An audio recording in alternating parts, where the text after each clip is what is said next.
Thank you very much, Philip, for that wonderful talk. And I was emboldened by getting Philip's paper a few days ago to think I might have something to say. I hope you all heard the stock tip, by the way, that short the market before 2011. Around June. July, I'm told. June 13th. So you may not have realized you were getting investment advice in Rethinking Capitalism.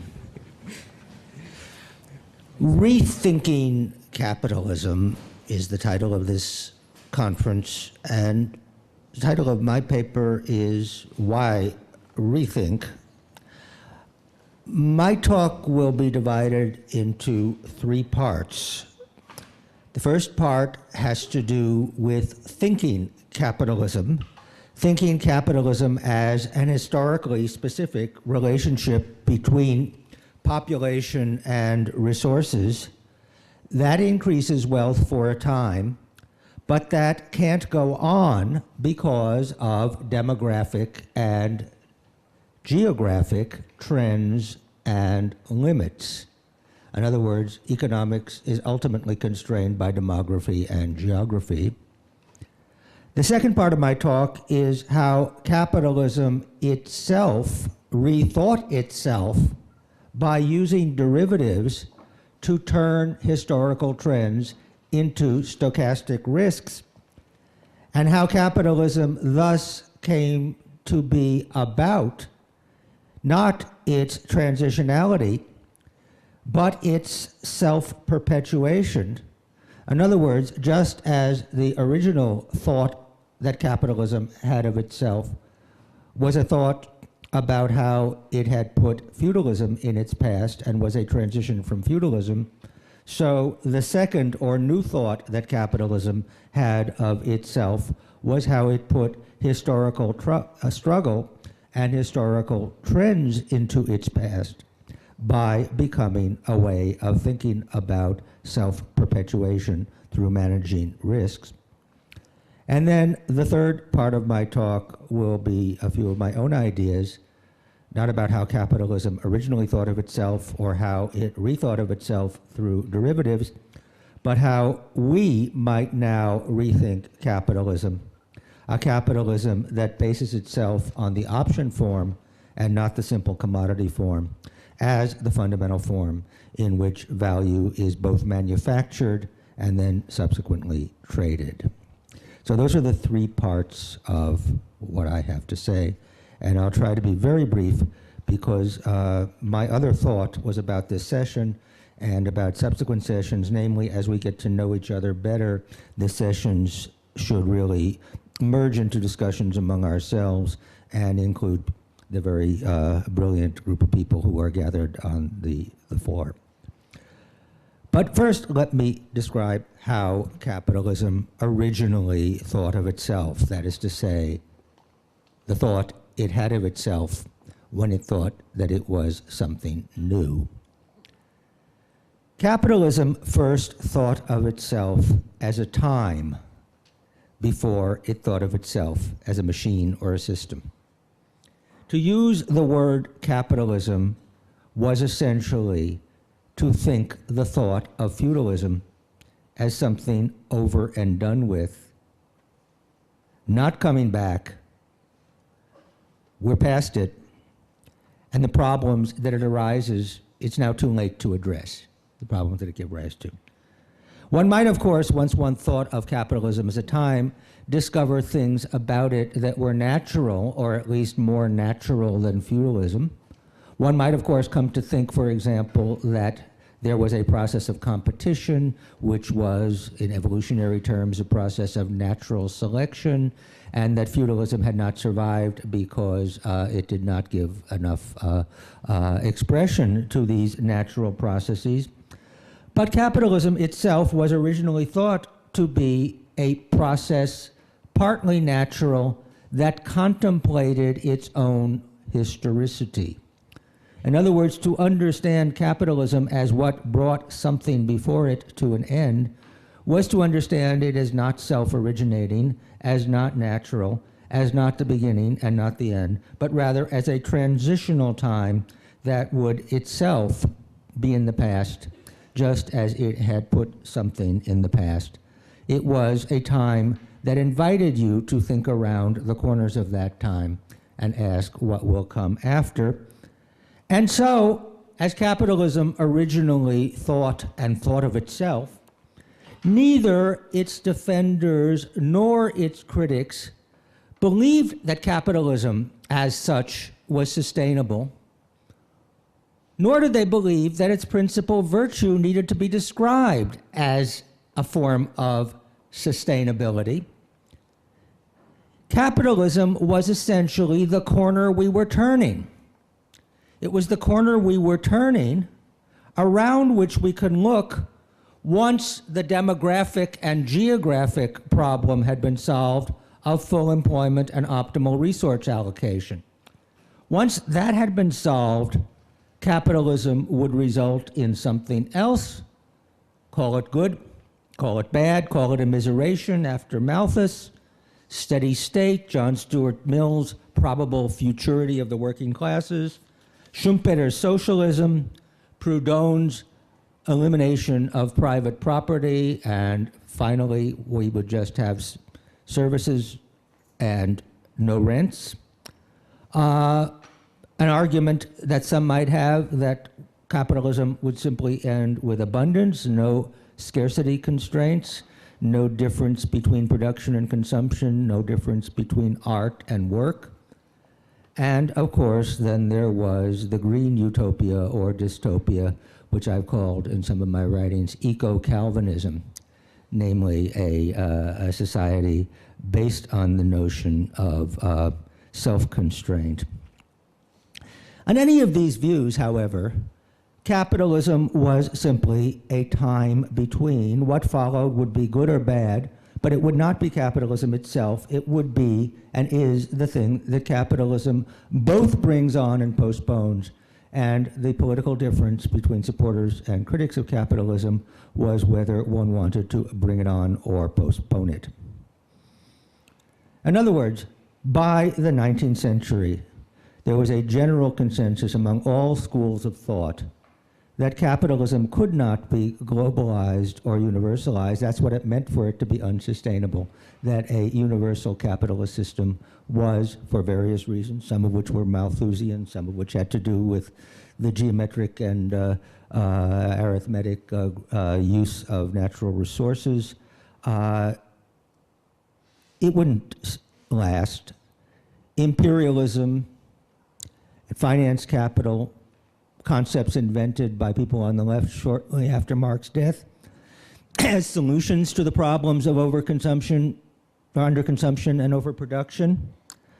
And the basic notion was that as you solve these problems through credit systems and so on and so forth, what you were really trying to do was to postpone the eventuation of trends by introducing intermediation through cycles. In other words, the notion of cyclicity as essentially prolonging trends was how imperialism, which couldn't last, and finance capital, which couldn't last, were essentially solutions to an underlying contradiction, which was the idea that capitalism itself could not be universalized or globalized, that it was not natural or sustainable, that it was rather transitional. In other words, all of the discussion within capitalism, of capitalism cycles, described the cyclicity of capitalism as part of a broader narrative of transitionality. Essentially, what economics, as it came to evolve in the 20th century, contributed to the understanding of capitalism as a corner around which we were turning was precisely a deeper and deeper understanding of cyclicity in the form of general equilibrium theory. Herb Stein, Richard Nixon's economic advisor and father of Ben Stein, who's even more famous, is famous for having said that things that can't go on forever generally won't, which is to say, don't project trends. He wasn't referring to capitalism. He was referring to how capitalism essentially provides equilibrium-based models for turning trends, or at least for recasting most trends in terms of cycles. And when I first came, I've been thinking a lot about when I first came to Santa Cruz because of my association with Steve Bruce. A number of you who are visiting here now were here then. We always looked at the relationship of trends and cycles. Here there was a population explosion in some newly independent countries. Essentially, and this is what I taught in my Marxism classes, the end of imperialism, which had been postponing the crisis of capitalism, had now reintroduced at the level of sovereign control over oil prices exactly the problem of feudal rents squeezing profits that Ricardo had criticized when he thought that profits were squeezed by wages and rents. And this seemed to be what was happening. We were getting a sort of neo-Ricardian moment. There was a revival of Ricardian economics at around that time. Prabhat Patnaik was part of that.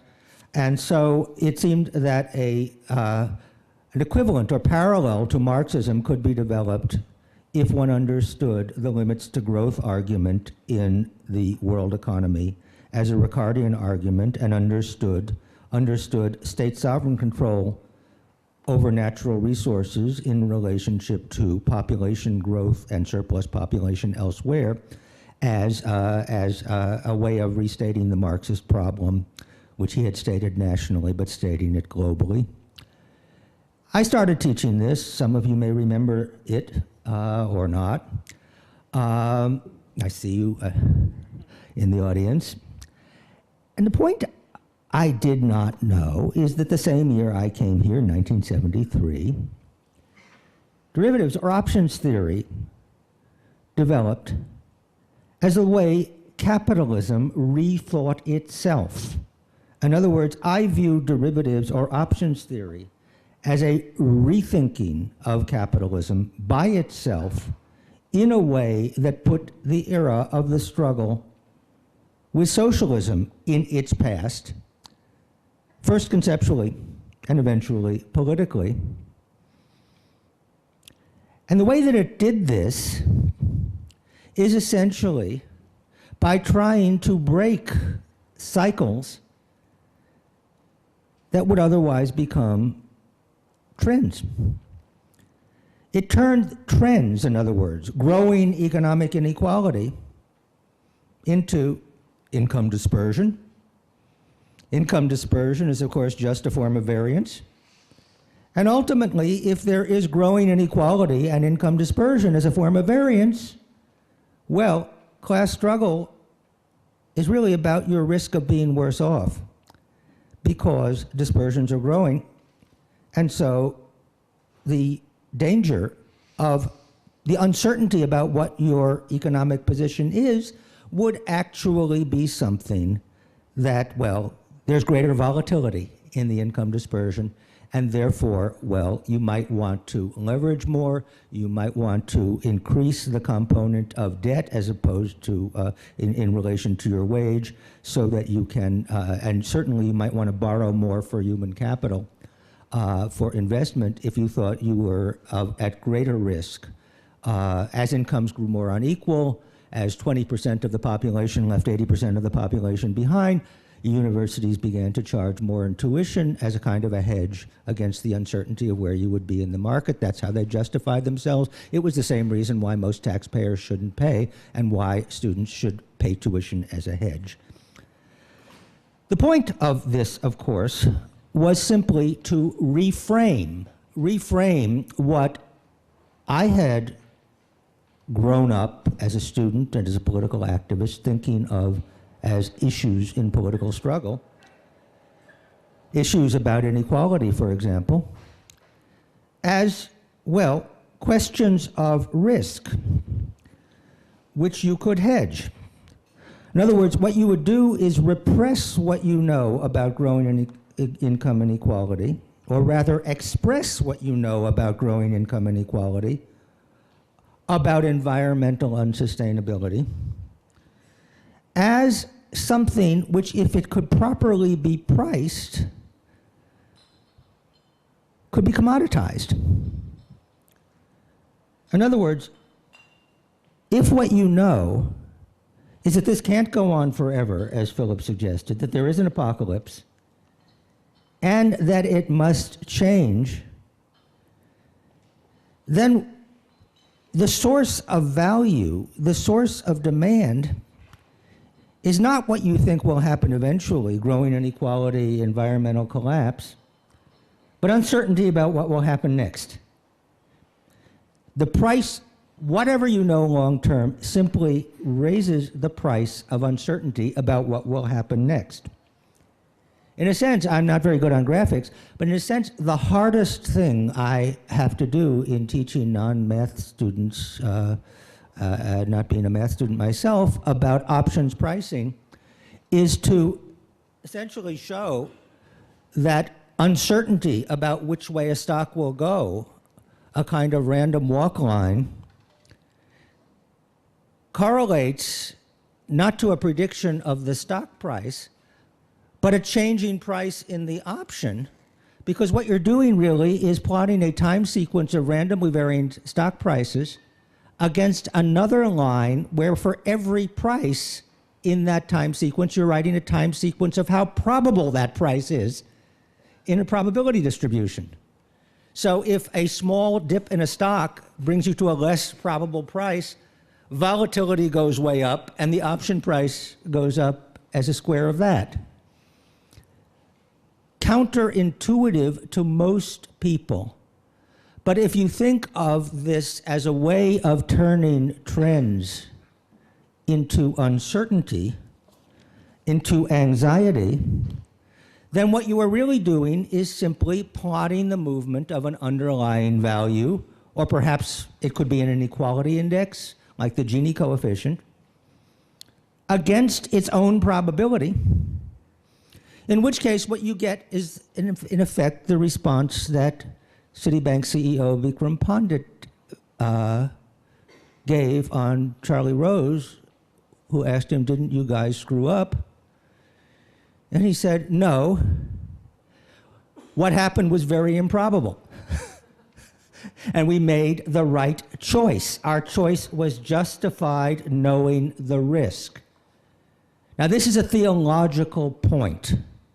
It's a theological point for a simple reason, that prophets, people who say, this is the trend, this is what will happen unless you repent. It's the Jonah paradox, where if you do repent, it won't happen, and you'll be proven false, but if you don't repent, it will happen.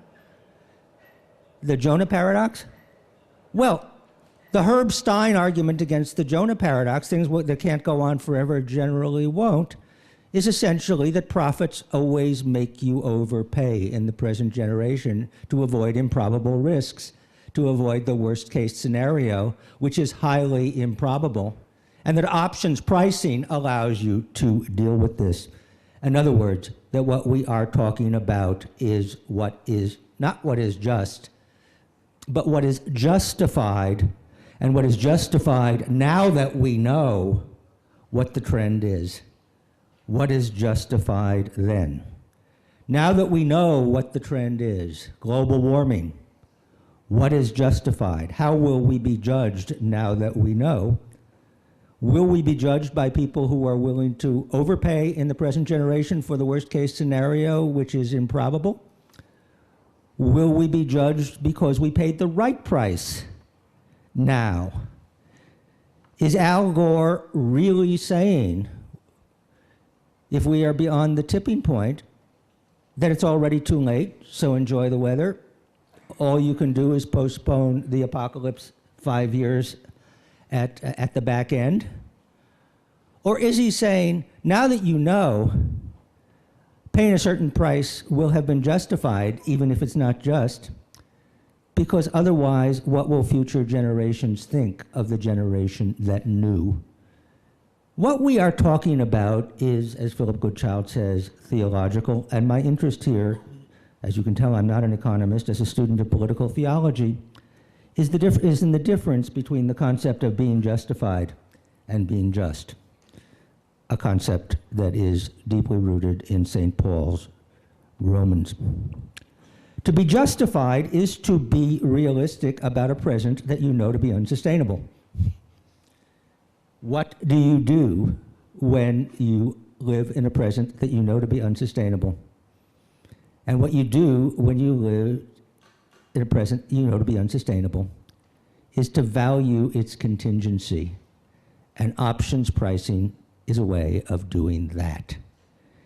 It is, in other words, something which presupposes an apocalyptic narrative at the end and reduces it to uncertainty about what will happen next, not how it will end. That's what it does. Realism in the present, in other words, gives you something which is not quite science. It gives you an interpretive method which is a figural understanding of the past. What it means to live now is that it's not already too late. That's what Al Gore is saying. Not already too late to learn the lessons. And it gives you a figural understanding of the past, which makes it possible to calculate present value, because in addition to a figural understanding of the past as being summed up in the present, all past history is summed up in the current price. Labor theory of value, all past suffering is accumulated in the current accumulation of wealth. A figural understanding of the past is meaningful because, and only because, there is also implicit in it an apocalyptic understanding of the future. That is to say, it is because time is irreversible that the catastrophe will be final, whether it is nuclear destruction, extinction, collapse. It is only because of the end that contingency has present value. And what we have developed, in answer to Wendy Brown's perceptive question last night, what we have developed essentially is a notion that because nothing is forever, and there might have been nothing rather than something, what is valuable is contingency. And so contingent value and the valuation of contingency is based on the notion that every moment of uncertainty is about prolonging an eventual end because the general case of the labor theory of value is that value is not natural, that nothing is natural, that everything is created, and that everything must come to an end. And so, my talk must come to an end. What I want to suggest in relationship, I wrote more, but I am going to hold myself to a time, to how we might rethink capital is this. Professionally, I am interested in St. Paul, in political theology, in theories of justice. I am, at best, an amateur in relationship to economics, as you can tell when I start to talk about math. And by sheer fluke, I situated myself on this panel, sheer fluke because Eleanor canceled, between a theologian of money and an anthropologist of money. And what do I have to contribute to this as a scholar of ethics, essentially, rather than economics? Well, I think what I have to contribute is this. I think what I have to contribute is the idea that rethinking capitalism is really a project that is orthogonal to, at right angles to, the project of distributive justice.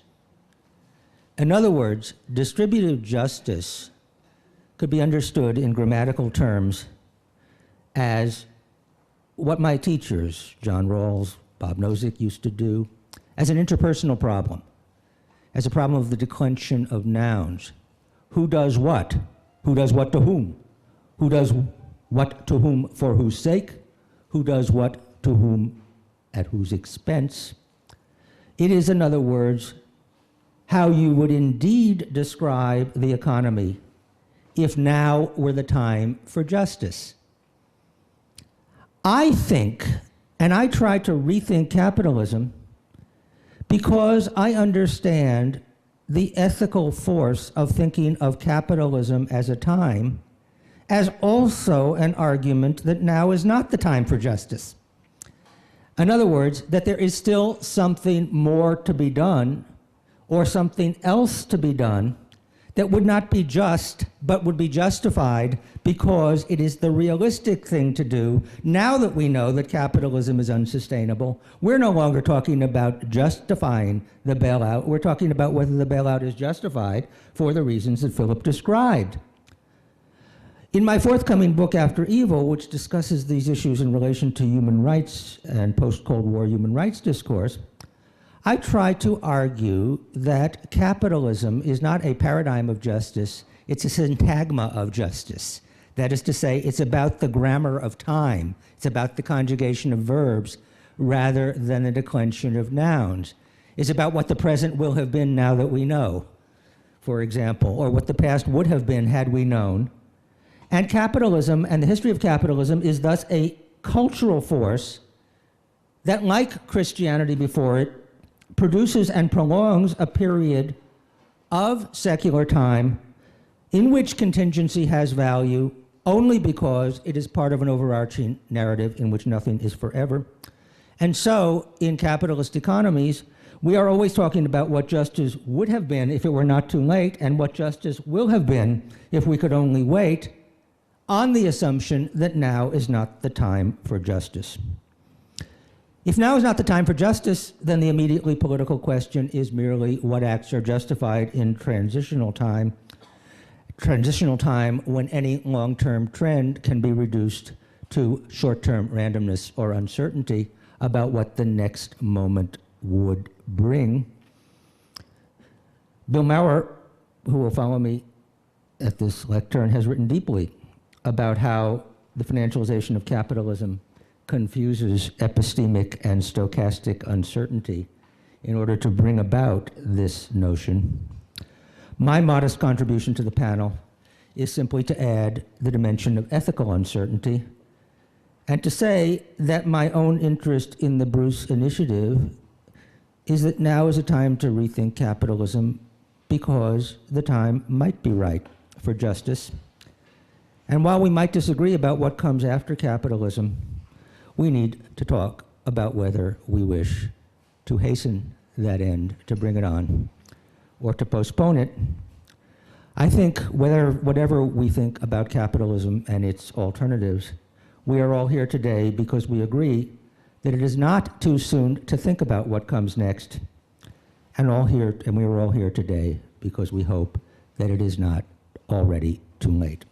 Now, Bill Maurer.